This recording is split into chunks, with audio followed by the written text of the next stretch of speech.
오늘 우리에게 주시는 하나님의 말씀은 고린도전서 4장 1절에서 13절입니다. 사람이 마땅히 우리를 그리스도의 일꾼이요 하나님의 비밀을 맡은 자로 여길지어다. 그리고 맡은 자들에게 구할 것은 충성이니라.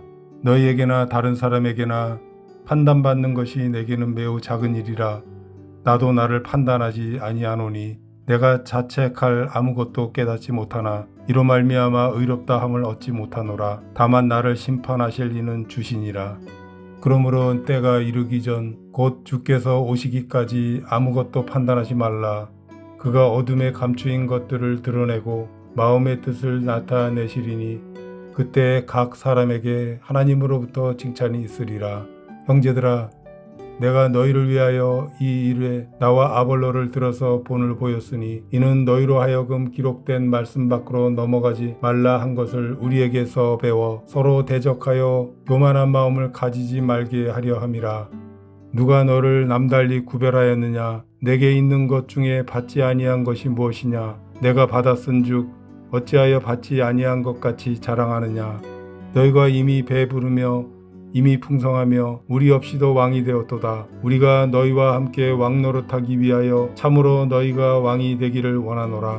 내가 생각하건대 하나님이 사도인 우리를 죽이기로 작전된 자같이 끄트머리에 두셨음에 우리는 세계 곧 천사와 사람에게 구경거리가 되었노라.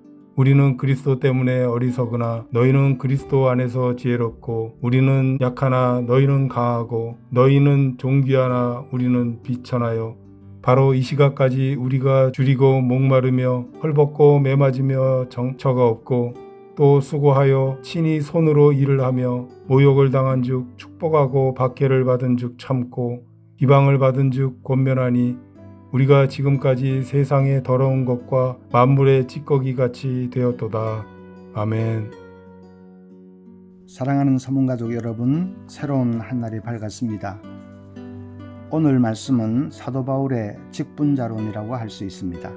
사도 바울은 어떤 사람이 교회의 좋은 직분자인지 좋은 일꾼인지에 대해 가르쳐 줍니다. 1절에 사람이 마땅히 우리를 그리스도의 일꾼이요 하나님의 비밀을 맡은 자로 여길지어다 라고 했습니다. 일꾼이라는 단어의 원어는 휴페레테스입니다. 휴페레테스는 밑에서 노를 젓는 사람을 가리킵니다. 옛날 전함은 배 밑창에 노예들이 일렬로 쭉 늘어서서 노를 젓습니다. 벤허 영화에서 그런 장면 보셨죠? 노예는 지휘관의 명령대로만 움직입니다. 앞으로 하면 앞으로 젓고 뒤로 하면 뒤로 젓고 빠르게 하면 빠르게 젓고 천천히 하면 천천히 젓고 지휘관의 명령대로만 움직입니다. 또 1절에 하나님의 비밀을 맡은 자라고 했습니다. 맡은 자라는 말의 원어는 오이코노모스입니다.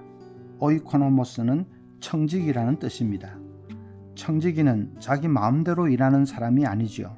주인의 뜻대로, 주인의 명령대로 일하는 사람입니다. 그러니까 교회의 좋은 일꾼은 어떤 사람입니까? 오직 주님만 바라보고 일하는 사람입니다.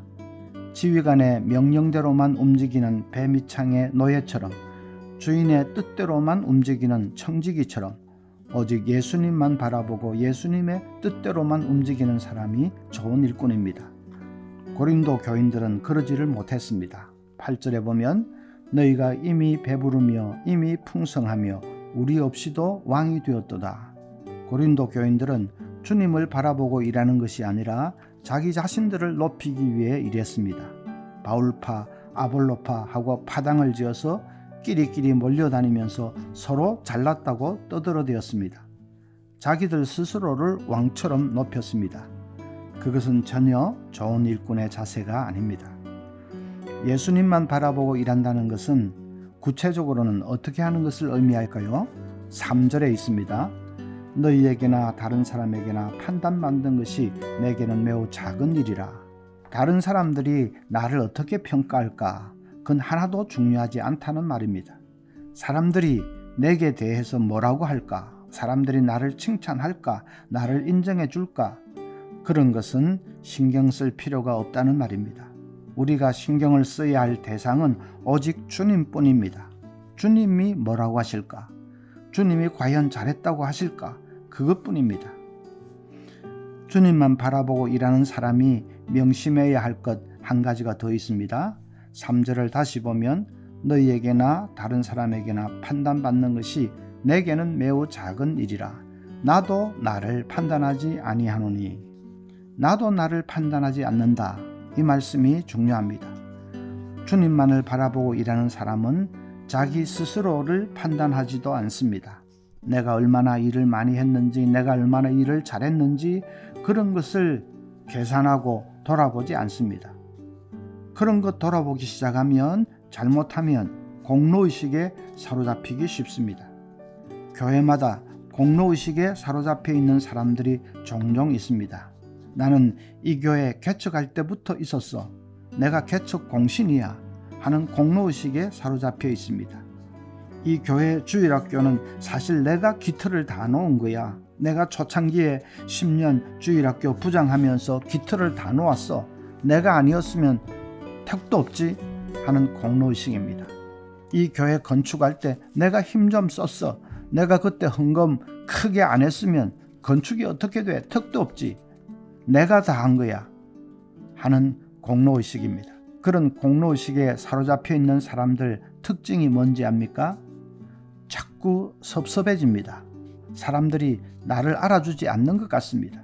내가 과거에 수고한 것을 사람들이 알아주지도 않고 제대로 예우도 해주지 않는 것 같습니다. 다 잊어버린 것 같습니다. 그래서 마음이 자꾸 섭섭해집니다. 참 안타까운 일이지요. 과거에 그 사람은 분명히 일을 많이 했습니다. 수고를 많이 했습니다.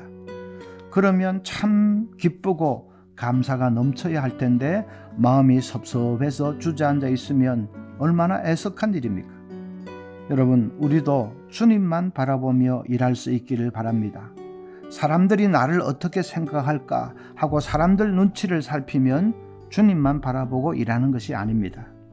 내가 일 많이 했어 하는 우쭐한 마음이 들면 그것은 주님을 바라보는 것이 아닙니다.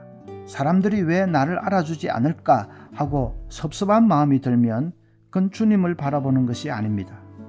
나를 판단하실 분은 오직 주님 한 분이신 것을 믿고 주님께 다 맡기고 나아가는 우리 모두가 될 수 있기를 바랍니다.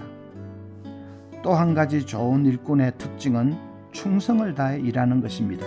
2절에 그리고 맡은 자들에게 구할 것은 충성이니라 했습니다. 충성을 다해 열심히 일해야 합니다. 우리와 신학 노선이 같은 교회가 네덜란드 개혁교회, 화란 개혁교회입니다. 화란 개혁교회에서는 장로에 선출되면 3년 내지 4년을 봉사합니다. 그리고는 꼭 안식년 1년을 쉽니다. 장로가 무슨 안식년인가 하는 생각이 드시죠? 일이 너무 많아서 쉬지 않으면 안 되기 때문입니다.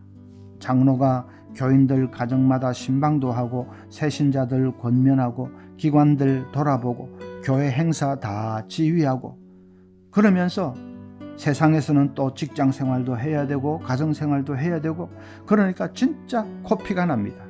1년 쉬지 않으면 도저히 안 되기 때문에 안식년을 가집니다. 그런 후에 다시 선출되면 또 봉사를 하고 아니면 그것으로 끝입니다. 그냥 평신도로 돌아갑니다.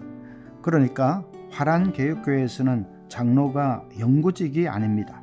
한번 장로가 되면 영원히 장로인 것은 우리나라를 위시한 몇몇 나라에만 있는 제도입니다. 장로만 그런 것이 아니라 권사, 안수집사도 다 마찬가지입니다. 직분은 일을 하기 위해 받는 것입니다. 일 안 하려면 당연히 직분도 내려놓아야지요. 한국 교회는 직분을 감투처럼 생각하는 경향이 있습니다. 장로님, 권사님, 집사님 하는 것을 명예로 생각하는 것입니다. 미국에 있는 교포 교회에서는 특히 장로 권사들에게 목을 매다는 사람이 많습니다.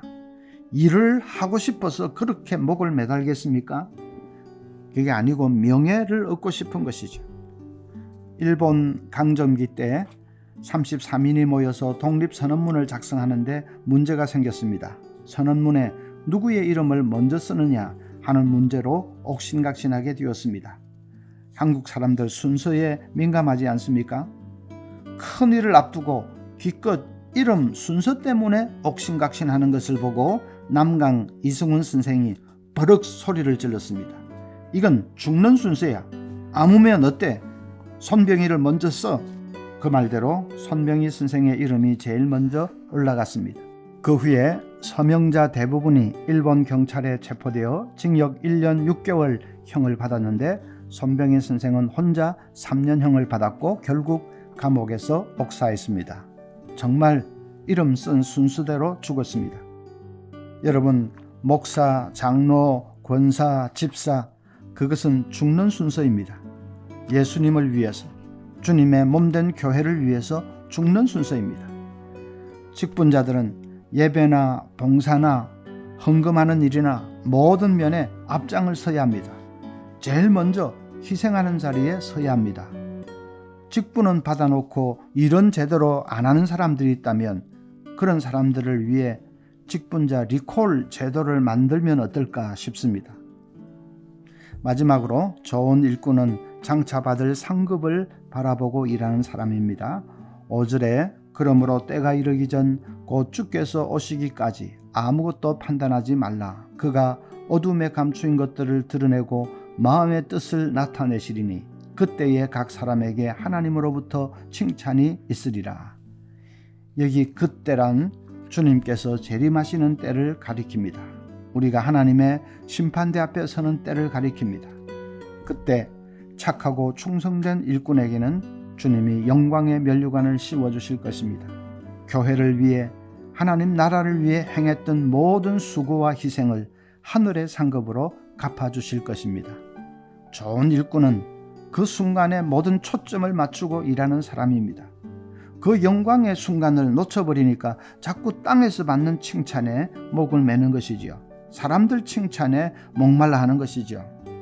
주님 앞에서 받을 상급, 그것만을 사모하면서 일해야 합니다. 오늘 말씀 묵상하면서 나는 과연 주님이 기뻐하실 수 있는 좋은 일꾼인지를 한번 돌아보시기 바랍니다. 주님만 바라보고 주님 뜻대로만 움직이는 일꾼, 열심을 다해 충성하는 일꾼, 주님 앞에 서는 날 잘했다, 착하고 충성된 종아 하고 영생의 면류관으로 갚아주실 그날만을 바라보며 일하는 일꾼, 우리 모두가 그런 좋은 일꾼들 되기를 바랍니다. 오늘 두 가지 기도 제목, 하나는 우리 모두가 하나님이 기뻐하실 수 있는 착하고 충성된 좋은 일꾼들 되도록 그렇게 기도하십시다. 또 한 가지는 오늘 대선을 통해서 하나님의 뜻이 이루어져서 이 나라가 화합하고 미래를 향하여 나아갈 수 있도록 하나님 역사해 주시도록 그렇게 기도하겠습니다. 그리고 이제 자유롭게 기도하고 돌아가시겠습니다.